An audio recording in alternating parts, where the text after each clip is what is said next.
I welcome you all in the channel Knowledge Thrust. So dear students, in this video we are going to cover a very interesting topic of in the series of general knowledge of Himachal Pradesh. As you can see in your screen, एक नटनी का अभिशाप। तो किस तरह एक नटनी ने एक राजा को अभिशाप दिया और उस राजा का सारा साम्राज्य निस्तो नाबूद हो गया, किस तरह उसमें तबाही आ गई, यही इस वीडियो में हम देखेंगे। So we will focus upon the Jubbal. हम जुब्बल ठकुराई, जुब्बल रियासत की बात करेंगे कि किस तरह से जुब्बल का जन्म हुआ। जुब्बल, आप लोगों को आइडिया होगा, अभी ये डिस्ट्रिक्ट शिमला में एक जगह है जिसका नाम है जुब्बल। प्राचीन सिरमौर राज्य के विनाश से ही जुब्बल का इतिहास शुरू होता है। प्राचीन सिरमौर राज्य के विनाश से ही जुब्बल का इतिहास शुरू होता है। हम देखेंगे किस तरह से सिरमौर राज्य का विनाश हुआ और जुब्बल का इतिहास, जुब्बल का गठन, जुब्बल की स्थापना हुई। प्राचीन सिरमौर राज्य का विनाश अर्थात जुब्बल का जो इतिहास है वो सिरमौर के राजा उग्रचंद से शुरू होता है। तो किस तरह से ये उग्रचंद रिलेट करेंगे जुब्बल को, हम देखेंगे इस वीडियो में। उस राजा ने क्या किया, बेसिकली जो उग्रचंद राजा थे सिरमौर के, उन्होंने अपनी गर्मियों की राजधानी हाटकोटी से ऊपर सोनपुर को बनाया हुआ था। बेसिकली जो राजा उग्रचंद थे उन्होंने अपनी गर्मियों की राजधानी हाटकोटी से ऊपर एक जगह है सोनपुर, वहां बनाया हुआ था। तो राजा उग्रचंद ने किसी कारणवश अपनी राजधानी को जल्दी में सोनपुर से शिफ्ट किया, ट्रांसफर किया और सिरमौर ले गए।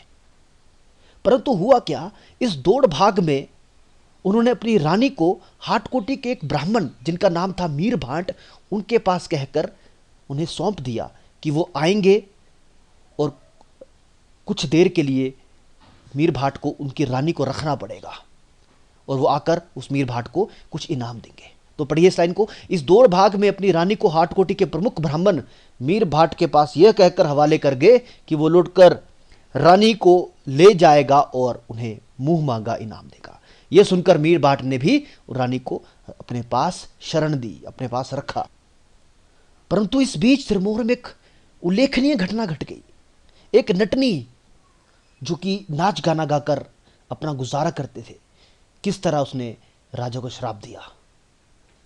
एक नटनी ने राजा से कहा कि वह कच्चे धागे पर गिरी नदी के पार जाकर वापस आ सकती है।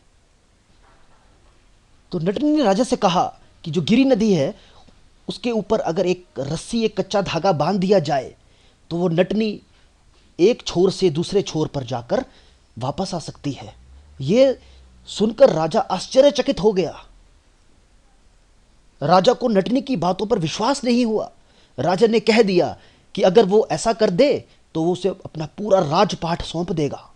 तो इतना बड़ा वादा राजा ने नटनी से कर दिया और उस नटनी ने भी कहा, ठीक है राजन, मैं तुम्हें यह करके दिखाऊंगी।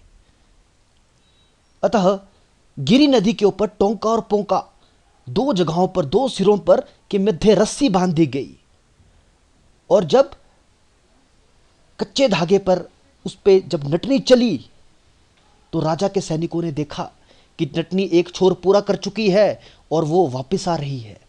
ये देखते हुए सैनिकों ने मध्य में ही रस्सी काट दी। Please see this photograph. इस फोटोग्राफ से समझिए, दो छिरे बनाए गए, एक का नाम दिया गया टोंका, दूसरे का नाम दिया गया पोंका। जब नटनी एक छिरे से पूरा क्रॉस करके वापस आ रही थी तभी राजा के सैनिकों ने देखा कि नटनी जीतने वाली है। अरे उसे सारा का सारा राजपाट देना पड़ेगा।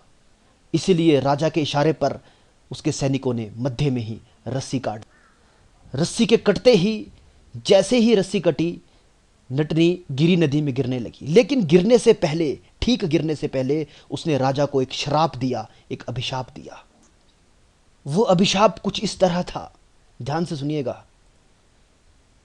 नीचे गिरी, ये गिरी नदी की बात हो रही है, नीचे गिरी ऊपर पोंका, राजा की नगरी में रहे न कोई लोका। ये लाइनें, ये श्राप दिया गया उस नटनी द्वारा राजा को। इसे इस तरह भी हम बोल सकते हैं, आहार टोंका पार पोंका, राजा की नगरी में रहे न कोई लोका। और जैसे ही ये श्राप नटनी ने राजा को दिया, इसके पश्चात रात को गिरी नदी में एक भयंकर बाढ़ आ गई और राजा सहित सारा का सारा नगर उसमें बह गया। तो नटनी के श्राप में इतनी शक्ति थी कि उसकी बात सच हुई और राजा भी उस बाढ़ में राजा की भी मृत्यु हो गई। अब देखिए, जब जैसे ही राजा का की मृत्यु का समाचार हाटकोटी पहुंचा, जहां पे राजा ने अपनी रानी को मीर भाट के सुपुत्र किया था, मीर भाट के पास छोड़कर गया था, तो वैसे ही मीर भाट ने रानी को समझा बुझाकर अपनी पत्नी बना लिया और काफी जागीर अपने हाथ कर ली। अब उस रानी को राजा उग्रचंद से पहले से ही एक बेटा था जिसका नाम था कर्णचंद। कई जगह आपको बुक्स में करमचंद देखने को भी मिलेगा। और जबकि रानी को मीर भाट से भी दो बेटे हुए बाद में, जिनका नाम पड़ा मूलचंद और दुनीचंद। मूलचंद और दुनीचंद। अब मीर भाट के मरने पर हुआ क्या, तीनों बेटों में बंटवारा हुआ, जागीर बटी। और ये जो घटना है, हम ये मानते हैं कि 12वीं शताब्दी के आरंभिक काल की ही हो सकती है।